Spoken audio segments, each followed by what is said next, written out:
एक संकल्प में न तो लोक लायक रह जाएगा न परलोक लायक रह जाएगा, पक्का।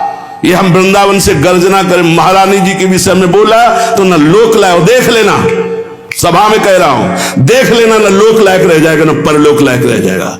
जो श्री जी के विषय, श्री जी को क्या जानते हो? हमारी स्वामिनी, हम उन्हीं से जीते हैं, उन्हीं में वास करते हैं, हम में रहती हैं, हम उनमें रहते हैं। क्या समझते हो तुम? श्री जी के विषय में बोलने के लिए बहुत होश से बोलना। जहां श्री कृष्ण महावर रचते हैं वो हमारी श्री जी हैं। अभी तुम किस राधा की बात करता है? अभी जाना कहां राधा को? राधा को जान जाएगा तो आंसुओं से वार्ता होती है, बाणी से मुंह खो जाती, कौन रस बाढ़े जहां बोली बोई भारी।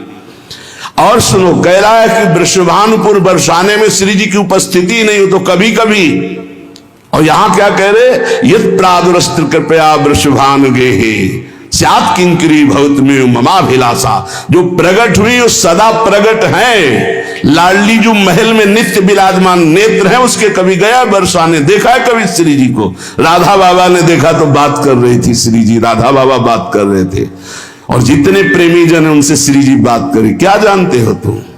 कैसे तुम्हें बताऊं ये हृदय की बात कि हमारी लाडली जो क्या है? ये चापलूसी संसार वालों को तुम रिझा सकते हो, लेकिन कभी श्री जी के विषय में कोई ना बोले, नहीं ऐसा न समझे उनकी ऐसी शक्तियां हैं कि तुम किसी का देख लेना, किसी काम का नहीं रह जाएगा। ये साफ नहीं है, ये परिणाम बोल रहा हूं, माइक से बोल रहा हूं, चिल्ला के बोल रहा हूं, कोई नहीं बचा सकता उसको। या तो जाए बरसाने और साष्टांग दंडवत होकर महारानी जी के सामने घुटने टेक दे कि मेरे से गलती हो गई, मैं आपकी महिमा को नहीं जानता, तो अत्यंत दयालु कृपालु लाडली क्षमा। अगर ऐसे तुम बोलना चाहते हो कि जो चाहो बोल लो, राधा किशोरी बड़ी भोली भाली है, हाँ है बहुत भोली, लेकिन उनके सेवक ऐसे काल के भी काल महाकाल सेवक हैं, पीकदानी लिए खड़े रहते हैं श्री कृष्ण। ऐसे शब्दों का उच्चारण कभी न करे जिससे भावनाओं में ठेस पहुंचे। बहुत बड़ी ठेस पहुंची हमारी हृदय में, हमारी लाडली जी के विषय में। नहीं जानना है राधा तत्व को तो हम बोलेंगे नहीं, बैठ जा हमारे सामने जान जाएगा।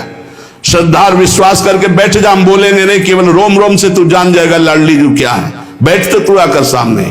अब हजारों लोग बैठ करके सुनते, कैसी बुद्धि मारी गई, इष्ट की अवहेलना सुन रहे हैं बैठकर, और ऐसों को भागवताचार्य बनाकर मंच पे बैठाल करके सुनने के लिए निमंत्रण दोगे ना कि पुरिखा तर जाएंगे, तो पुरिखा नरक जाएंगे ऐसों को बैठा लोगे तो। अरे कम से कम सोच समझ करके तो बैठा लो। इनको भूरिदा जना कहा गया, पूज्य भागवताचार्यों को भूरिदा जना, भगवान की चर्चा करके शून्य मानस हृदयों में जो भक्ति से शून्य है उनके हृदय में भक्ति का प्रचार प्रसार करके भगवत रस से भर दे, उन्हें भागवताचार्य कहते हैं। उन्हीं के हो करके उनका जस गाते हो, इसलिए सब तुम्हें नमन करते हैं, और उन्हीं को तुम बेवकूफ कहो और उन्हीं को तुम गालियां दो।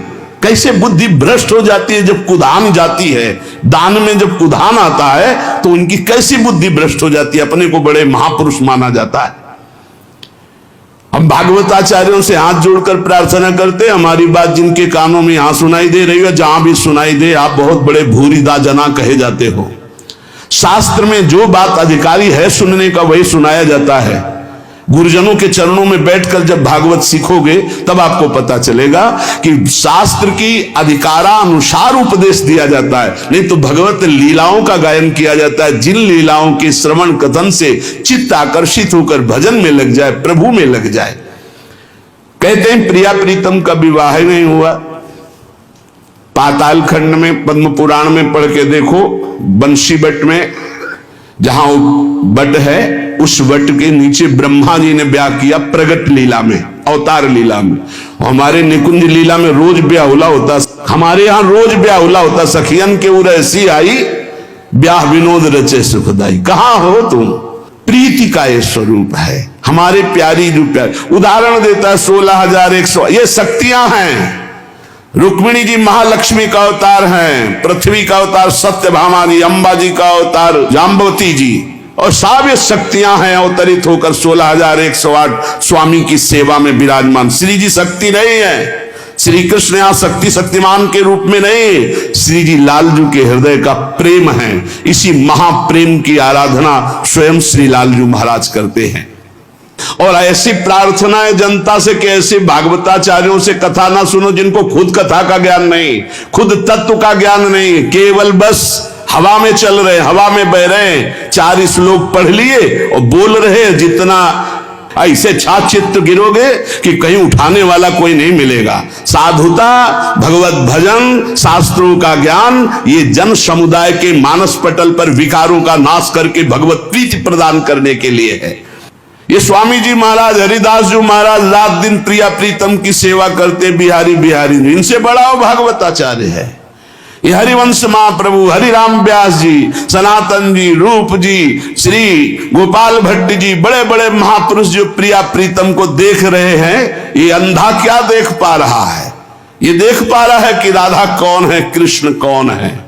बड़े बड़े महापुरुषों ने भगवत चर्चा की है। श्री गदाधर भट्ट जी ने, बड़े बड़े महापुरुष श्री रामचंद्र डोंगरे जी ने, बड़े बड़े महापुरुषों ने, चले एक भी शब्द के मिस्टेक दिखा दो। पूज्य भाई जी से हनुमान प्रसाद पोद्दार जी की कलम से विश्व पावन हुआ है और होता ही रहेगा। एक मिस्टेक दिखा दो। पूज्य स्वामी श्री राम सुखदास एक मिस्टेक दे। ये जो भागवत को जानते भी नहीं है, भगवान की महिमा को नहीं छू सकते हैं, वो चले हैं प्रवचन करने और राधा किशोरी के विषय में। कौन ऐसा भागवताचार्य है जिसका भरण पोषण विश्वम्भर भगवान के जस गायन से ना हुआ हो? आप उन्हीं की निंदा करोगे, आप उन्हीं की अवहेलना करोगे, आप उन्हीं का इस तरह से बर्ताव करोगे और अपने को तुम कहते हो भागवत प्रवक्ता। भागवत प्रवक्ता परमहंस श्री सुखदेव जी महाराज ने जो बोला, जो भगवान व्यास देव जी ने बोला, जिसको 7 दिन में सुनकर धुंधकारी परम पद प्राप्त हुआ, परीक्षित परम पद को प्राप्त हुए, उनको तुम उनके बीच में ऐसी बातें सुनाते हो। एक भी शब्द भागवत का हो उसमें तो बताओ हमें। एक भी शब्द ऐसा हो जो कल्याणकारी हो, बताए। उपहास हो रहा है। कोई बिरला से भागवत प्रवक्ता है जो भागवत को लेकर बोलते नहीं। आज मनोरंजन बना दिया गया है। ये थोड़ी कि माइक मिल गया, जो मनावे सो बोलते रहो, जैसा मनावे वैसा बोलते रहो। लाडली को जानना है तो वृंदावन की रज का सेवन करो। ब्रह्मेश्वरादि सुदरूप पदारविंद। तो अगर परीक्षा ली जाए कि तुम अपनी पवित्रता कैसे करते हो, तो उसमें भी सही नहीं उतरेगा। और ब्रह्मेश्वरादि सुदरूप पदारविंद श्रीमद पराग परमाद्भुत वै भवाया, श्री स्वामिनी जी के विषय में बोलने का अधिकार कहां से प्राप्त कर लिया? इसलिए हमें श्रोताओं से केवल प्रार्थना है, आप कभी ऐसी सभा में जहां भगवत चर्चा के विरुद्ध बात हो रही हो, स्वामिनी जी, श्री राधा किशोरी या लालजू महाराज, चाहे वो राम रूप में हो चाहे सिया रूप में हो, हमारे ही प्रीतम है, अगर किसी भी भगवान की अवहेलना की बात हो रही हो तो उस सभा में गरज कर खड़े होकर विरोध करके चल देना चाहिए। नहीं तो उस सभा में बैठने के कारण भीष्म आदि के बाणों से छेदे गए शरीर, जिस सभा में भगवान की निंदा हो रही, प्रभु की अवहेलना हो रही, भक्तों की निंदा हो रही, ऐसी सभा में बैठने वाले के सुकृत नष्ट हो जाते हैं। उसको चाहिए या तो सभा का त्याग कर दे या बोलने वाले का मुंह बंद कर दे। संत शंभु श्री पद अपवादा, कही सुनीता असमर्यादा, काटी जीवता सुजु बसाई, श्रवण मुंह निनत चले पर आई। आप सच्ची समझ लो, विश्व में ऐसे अव्यक्त महापुरुष हैं